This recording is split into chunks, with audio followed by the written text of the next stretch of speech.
"80-20, 80-20, 80-20." I've probably said it 8,020 times at this point. I say it so often because it's so important. I need it sort of ingrained in you, because no one is 100%. There are people in this world that are at the top of their class, and yes, they're squeaking out every little percent out of their plans. They're shaving their legs, they're breathing, they're taking medication, they're doing anything they can to get these like seconds and minutes of an advantage, because at the top of all competitions, that's the difference between winning and losing. But the difference between winning and losing in normal life is if you're at 80% of the time doing what you need to do in line with your goals, you're gonna succeed, and it still allows you to live your life.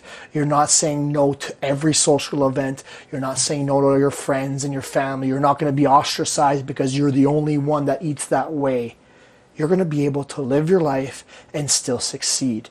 You're gonna be on it 80% of the time, off of it 20% of the time. I don't even like saying on and off. What I like to say is, like, when you're casting votes, 80% of the time you're working towards your goal by the actions that you're taking, and 20% of the time you're living your life, you're sort of taking your foot off the gas a little bit. You do need that so you don't burn out. You need your plan to be sustainable. Nobody in the normal world can be 100% on.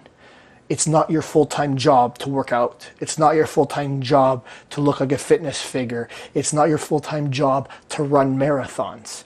So we can't treat it like it's a 100% option, because it's not.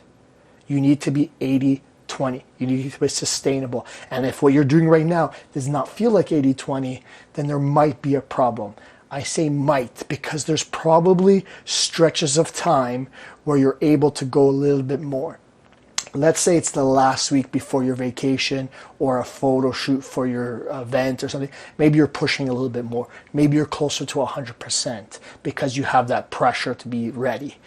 But that being said, that's not sustainable. You'll never be able to keep that up. So you're going to go back to this 80-20. It has to be sustainable. 80% of the time, your decisions, your actions line up with your goal. 20% of the time, you can feel like everybody else who's not moving towards their goal. So always judge your plan based on that.